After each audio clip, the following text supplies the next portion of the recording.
Je vais vous parler aujourd'hui du prix de l'alerte à la une.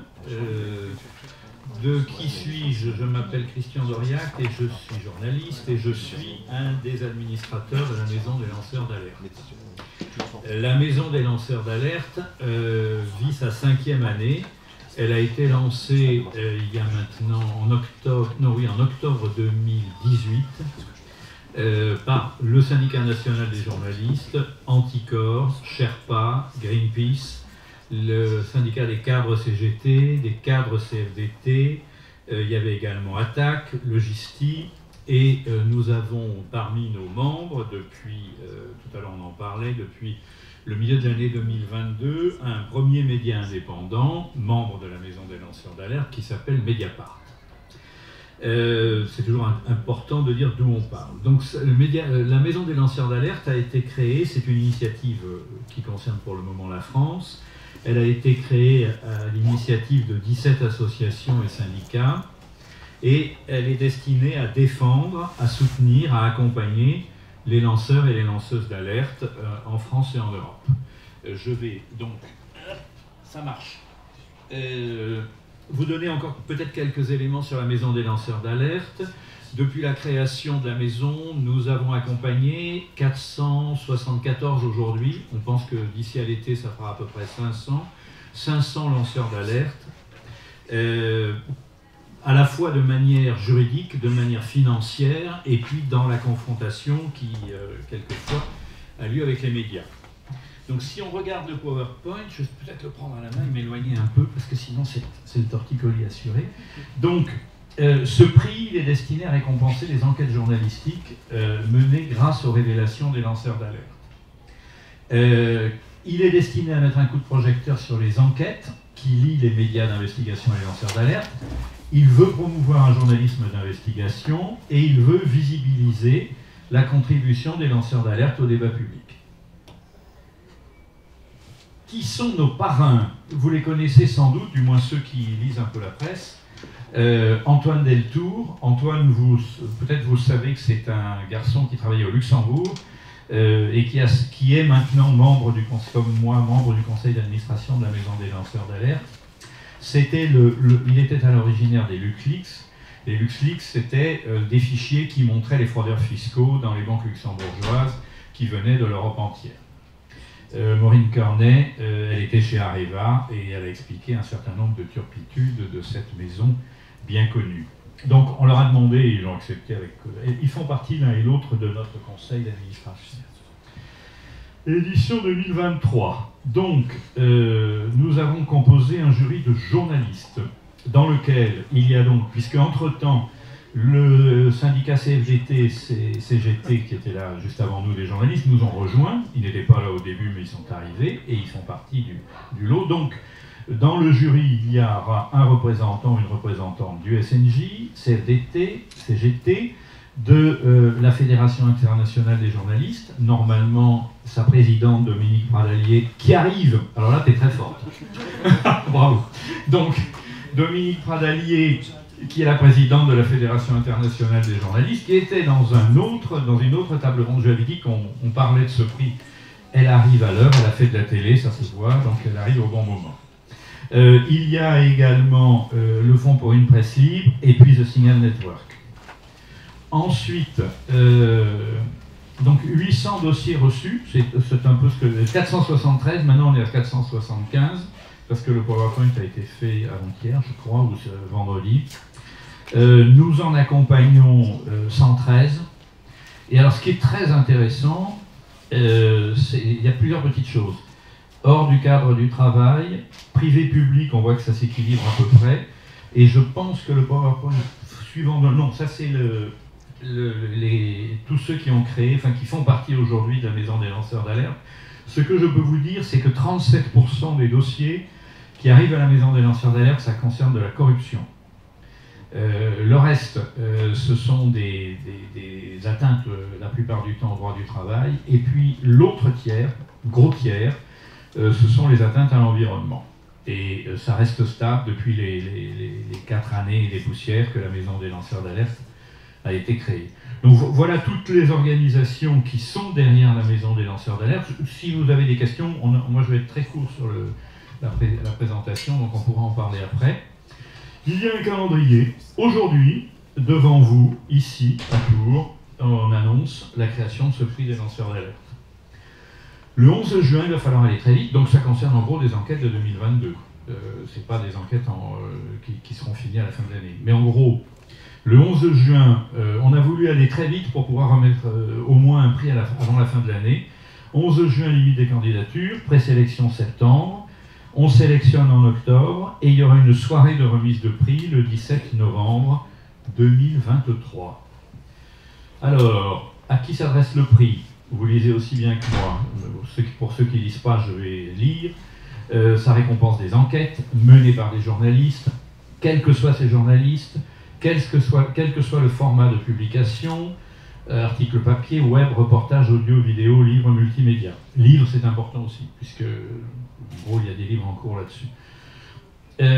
Ensuite, l'échelle de l'enquête, ça peut être nationale, régionale, internationale. Nous n'accompagnons, parce que il faut un lien avec la France, tout simplement parce que nous n'accompagnons pas de lanceurs d'alerte à l'étranger, parce que nous sommes encore trop petits, trop fragiles et que nous n'avons pas les forces pour pouvoir le faire. Aujourd'hui, à la Maison des lanceurs d'alerte, il y a 5 salariés, dont la moitié de ces salariés sont des juristes.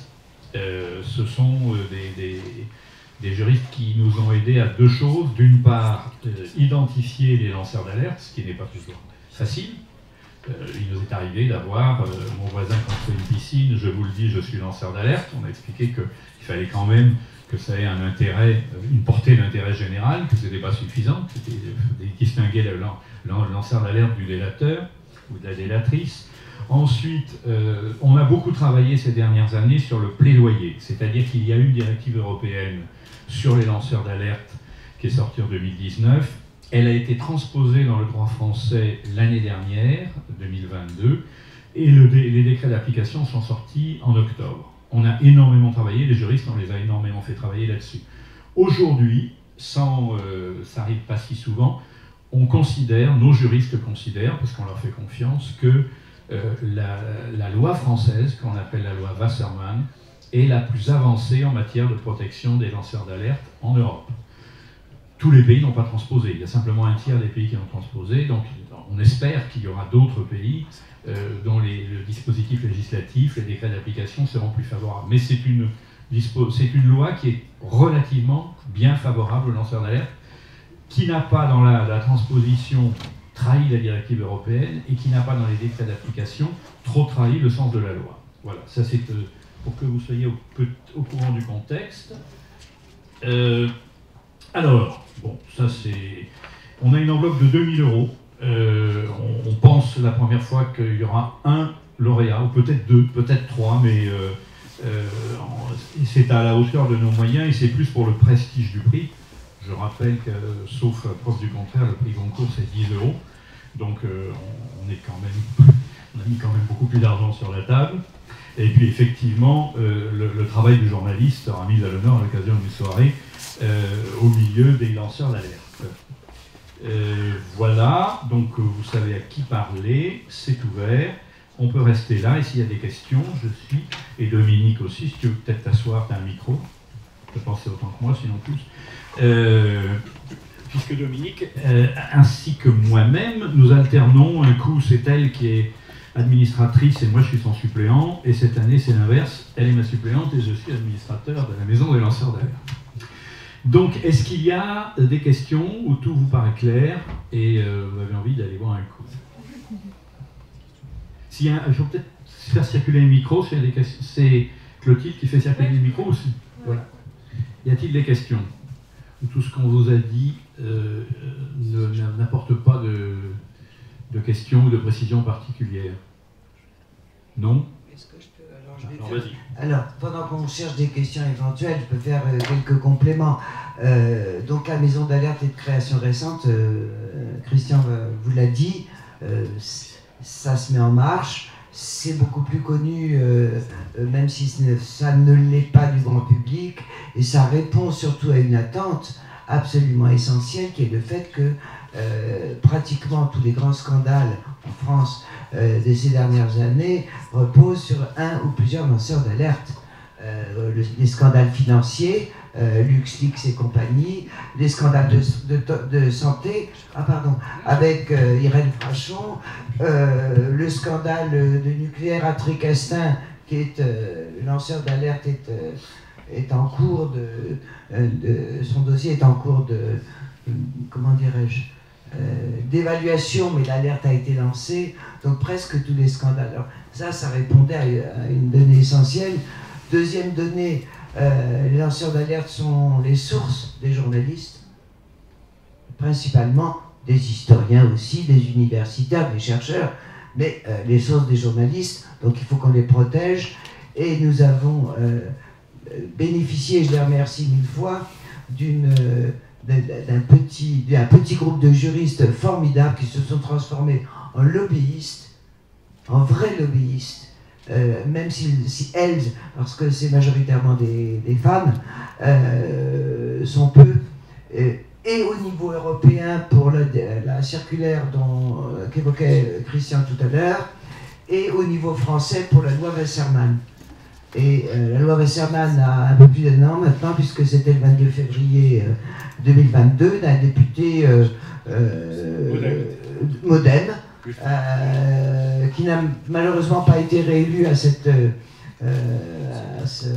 lors des dernières élections, mais on espère que ça se sera qu'il le ressera de nouveau, parce que c'est quelqu'un qui a écouté.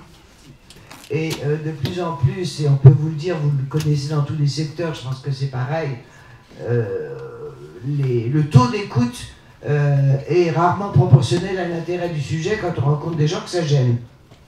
Je ne vais pas faire un dessin. Je voulais aussi ajouter une chose, c'est qu'il y a une excellente BD extrêmement pédagogique qui a été faite sur les lanceurs d'alerte avec le cas de plusieurs, dont Irène Frachon, dont le conducteur de camion qui disait « mais moi on me commande d'aller jeter mes ordures dans la nature », dont un policier qui avait dénoncé les conditions absolument racistes et déplorables qui s'appelle Amar Benbedaoud. Merci.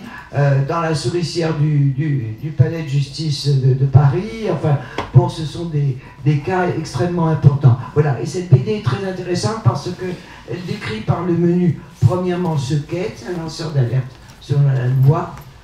Deuxièmement, quelles sont les démarches que doit faire la lanceuse d'alerte, pardon, je dis toujours lanceur, mais la lanceuse d'alerte, le lanceur d'alerte, pour pouvoir espérer ne pas traverser un enfer, ce qui a été le cas pour tous les premiers, et pouvoir faire sortir là où les informations nécessaires à l'intérêt général. Voilà. Oui, quand on dit qu'on protège les lanceurs d'alerte, souvent ce sont les salariés, et souvent ils sont licenciés par l'entreprise contre laquelle ils ont lancé une alerte. On a des cas très précis. Donc il y a à la Maison des lanceurs d'alerte un fonds qui nous permet très régulièrement de les assister financièrement, parce que souvent on les licencie pour faute, et un licenciement pour faute, il n'y a pas d'argent. Du jour au lendemain, on se retrouve sans moyens. Voilà.